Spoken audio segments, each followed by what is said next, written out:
Yes, my friend? I was just settling in and reviewing my latest findings. Mind flayers, cultists, and, of course, your esteemed company.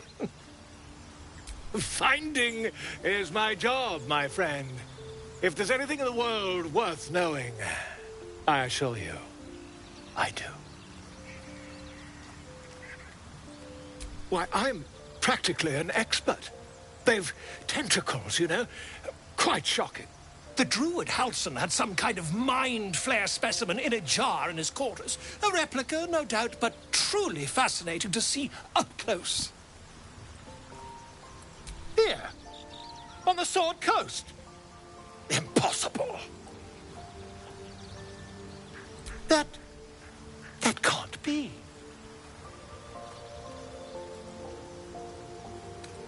You're either an excellent storyteller, or you've experienced something quite exceptional.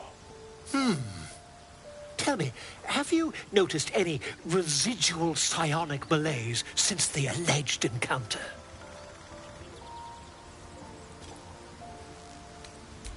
Curious. Illithids, their technical name, form a hive mind. One shouldn't be able to hear their dark whispers unless... That's quite impossible. You'd have undergone ceramorphosis by now. If what you say were true, you'd be a mind flayer by now. You?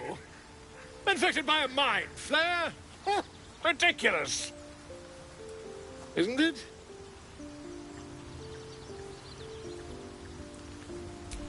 Perhaps that's for the best.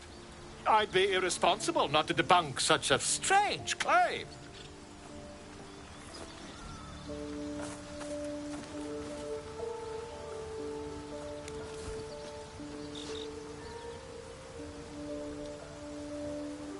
If I just peer in your eye, I could quickly... Oh, dear sweet gods! I mean, yes. I suppose I can. I'll need to research the particulars, however. Give me a bit of time, and I'll have this little issue sorted.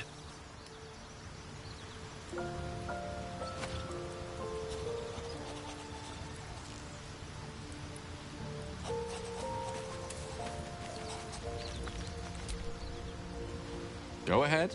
I'm listening. Nothing a bit of magic can't solve. You see, I have this condition.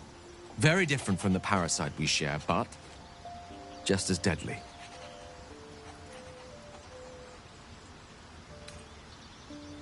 No, nothing like that. Now, if I fail to treat it, then the consequences would not be contained to me alone. What it comes down to is this. Every so often, I need to get my hands on a powerful magical item and absorb the weave inside.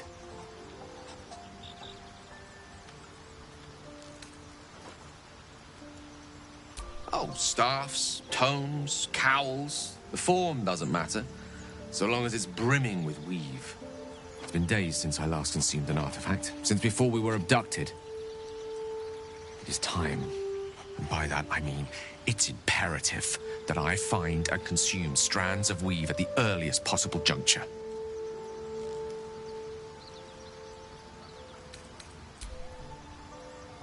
You have my thanks.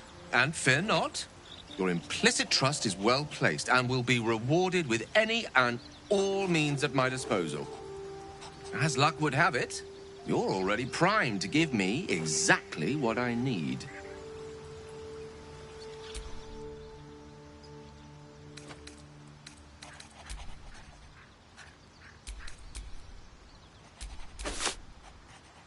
Thank you.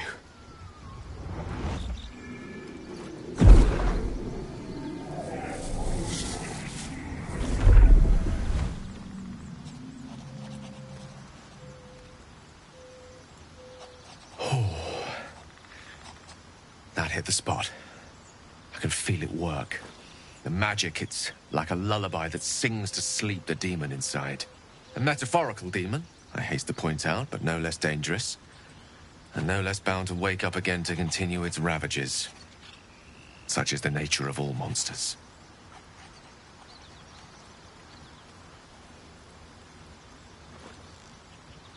Oh, it's not so bad once you get used to it. And, on the plus side, my tower in Waterdeep has never been so free of clutter.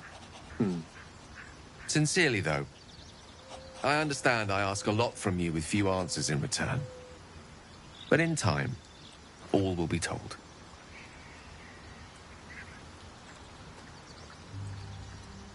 My lord, I bow to your boundless kindness.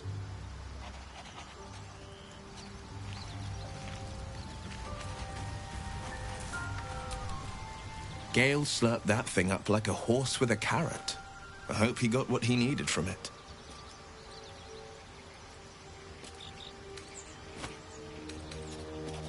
Seems unusual to me. Then again, we're talking about tadpoles inserted into our brains by rubber-skinned tentacle monsters. There's nothing usual about it. All the more reason to stick close. I think you'll agree. Anger. I understand. We've been preyed on by elithids, suffered insertion of a mind-bending worm. Bloodthirst is another matter. But perhaps not too big of one, if it's a devil or demon's flesh you're wanting to tear. My father once said, one does not pursue a champion's life. One merely answers its call. So it was for me. I was hunting near the Cloakwood when I heard it. A child crying out from a lone farmstead. I found him in the fields, flanked by goblins. His mother's corpse bled into the soil next to him. I don't remember much of the battle, but I remember drying the boy's tears after. Proud? No. Angry. Angry at the monsters preying on innocents. Angry at the so-called good gods for tolerating the cruelty of the evil. Angry at myself that it took so long for me to see the coast suffering. The frontiers demanded a blade. And so I heeded.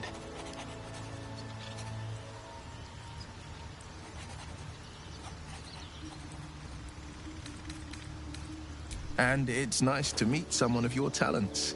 Having a worm wriggling in my skull didn't instill much confidence in the days ahead. With you as my ally, the future looks a little less daunting.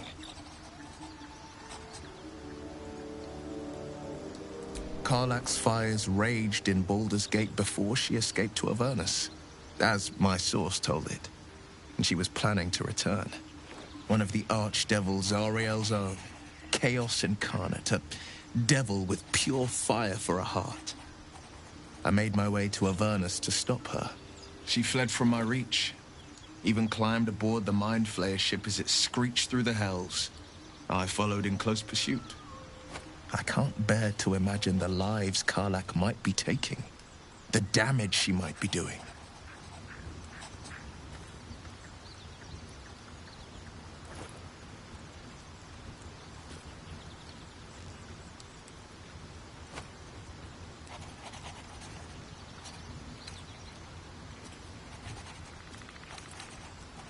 All right.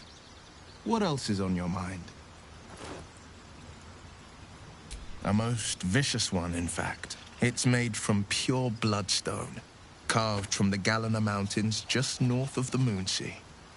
A reminder that sometimes blood must be shed and sacrifices must be made. But that story is reserved for lifetime friends and calmer days. Tiny grooves spider across the eye's surface. It resembles a sending stone, used to confer with distant contacts. A sending stone? Nothing so special, I assure you. You watch and listen for signs of deceit, but sense nothing unusual.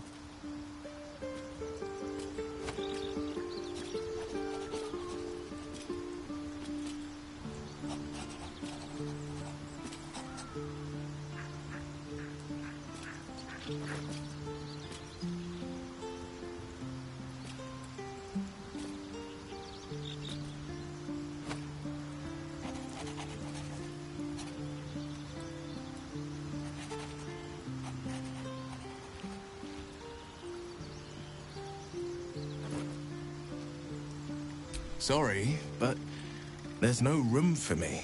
Let's make this happen.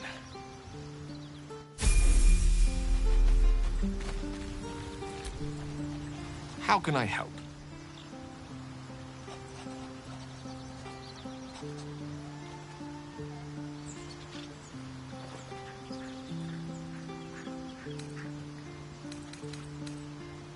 Oh, nothing would give me greater pleasure.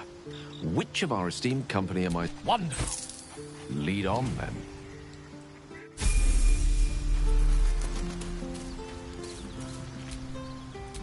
Defender of the people.